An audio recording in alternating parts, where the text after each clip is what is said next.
COVID-19 adalah salah satu krisis terbesar dalam kehidupan manusia. Virus corona baru ini tak hanya menyerang manusia secara fisik, tapi juga sebanyak 95% keluarga Indonesia dilaporkan tertekan karena COVID-19.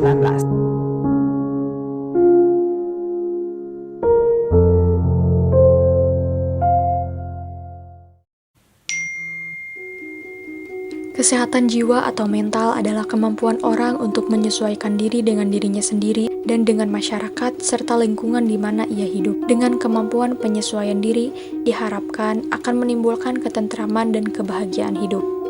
Penelitian singkat Suryastini dan kawan-kawan menemukan bahwa kecemasan dan tingkat depresi penduduk Indonesia pada masa pandemi COVID-19 di akhir Mei 2020 dinyatakan tinggi. Hasil penelitian tersebut menyebutkan bahwa 55% mengalami gangguan kecemasan dan 58% masyarakat Indonesia mengalami gangguan depresi. Penduduk yang rentan akan kecemasan dan depresi yaitu perempuan, penduduk usia muda, penduduk dengan pendidikan rendah, penduduk yang mengalami PHK, dirumahkan, menganggur, atau penurunan pendapatan, dan penduduk yang berlokasi di wilayah dengan kasus COVID-19 yang tinggi. Selain itu, menurut data Kepolisian Negara Republik Indonesia, menunjukkan terdapat 671 kasus bunuh diri pada tahun 2020 yang disebabkan oleh gangguan kecemasan dan depresi.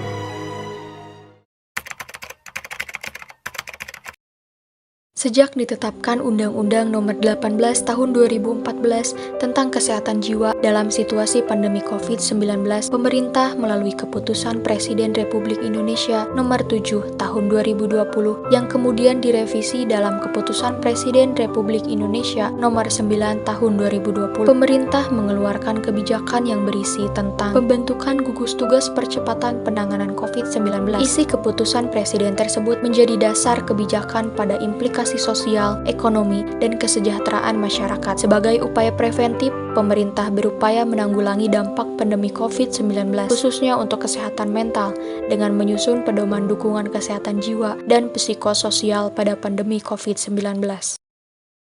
Tak hanya di Indonesia, di Jepang juga terjadi peningkatan bunuh diri yang diduga karena kecemasan dan depresi yang meningkat akibat COVID-19. Pihak otoritas Jepang mengumumkan jumlah kasus bunuh diri warganya di bulan September 2020 sebanyak 1.805 orang. Tindakan bunuh diri ini terus meningkat sejak Juli 2020. Menyebabkan kementerian menduga bahwa kasus ini disebabkan depresi dan kecemasan akibat pandemi COVID-19. Faktor lainnya juga disebabkan karena kehilangan pekerjaan, jam kerja yang berkurang, perubahan gaya hidup, tekanan uang, dan menjaga jarak dari orang yang dicintai.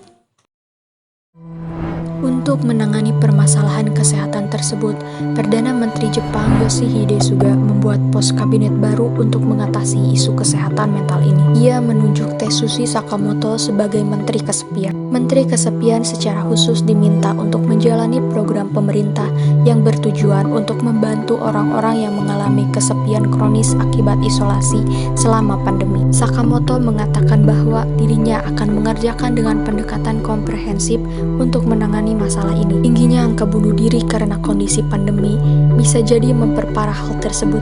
Kehadiran Menteri Kesepian diharapkan bisa mengatasi masalah kesepian yang semakin buruk di masa pandemi di Jepang ini.